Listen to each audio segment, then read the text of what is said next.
Good afternoon. I am Assistant Sheriff Lazaro Chavez, and I am here to brief you on additional details as we know them today about the officer-involved shooting that occurred on Tuesday, November 16th, 2021.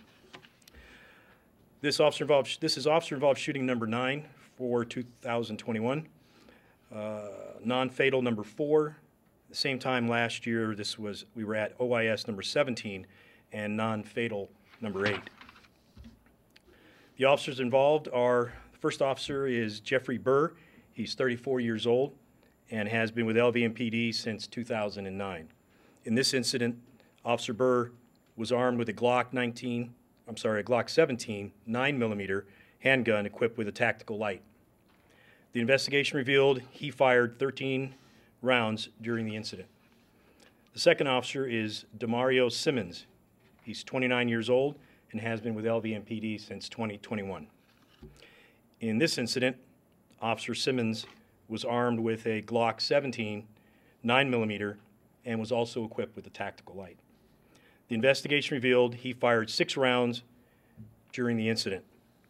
Both officers are assigned to the Community Policing Division at Northeast Area Command. The suspect is identified as Taveon Davidson. He's a 25-year-old male, 5'8", 178 pounds. He is pictured to my left on the screen. In this incident, Davidson was armed with a semi-automatic Springfield Hellcat 9mm handgun. The investigation revealed that he fired 1 round at our officers during this incident. And there's also a photo on the screen of the firearm that he was carrying. Davidson's charges include attempt murder on a police officer, 2 counts, shooting into an occupied structure, prohibited person in possession of a firearm, and carrying a concealed weapon. The details are as follows. On Tuesday, November 16, 2021, LVMPD Dispatch Center received a call from a mobile home park reporting 2 suspicious males who were walking through the complex, and one of them was armed with a handgun. The male with the firearm was later identified as Taveon Davidson. Officer Burr and Simmons arrived at the mobile home park, observed Davidson walking towards the front of the entrance of the complex. Officer Burr engaged Davidson in a conversation and eventually asked him to face a parked car in order to conduct a weapons pat-down. Instead of complying with the officer's request, Davidson ran away from both officers. Both officers gave chase, and Officer Burr observed Davidson pull a firearm as he was running away. Officer Burr told Davidson several times to drop the gun, but Davidson ignored those commands and continued to run. During the foot pursuit, Davidson stopped and turned towards Officer Burr and fired 1 round at him. Both Officer Burr and Simmons returned fire, striking Davidson. Davidson continued to flee from the officers and jumped a small chain link fence, at which point he fell to the ground and surrendered. Additional officers arrived on scene, at which time Davidson was taken into custody without further incident. Davidson was provided first aid by the officers until paramedics arrived at the scene. He was then transported to UMC Trauma and treated for non-life-threatening injuries. Davidson has been booked in absentia for the aforementioned charges. I will now show you 2 body-worn camera videos of the officer-involved shooting. Where are you headed to? Where are you headed to? Which one's your house?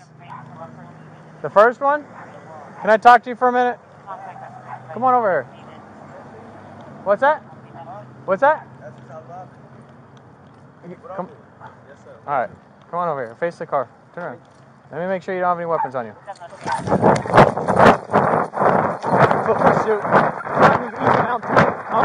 better get on the ground. Drop the gun. Drop the gun. You better drop the gun.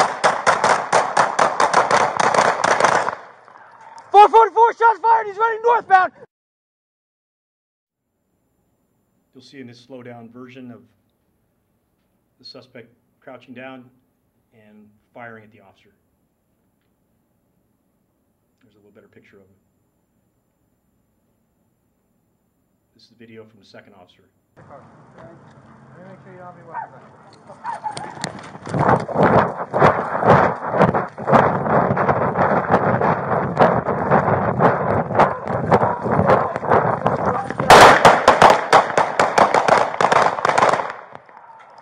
4 shots fired, he's running northbound!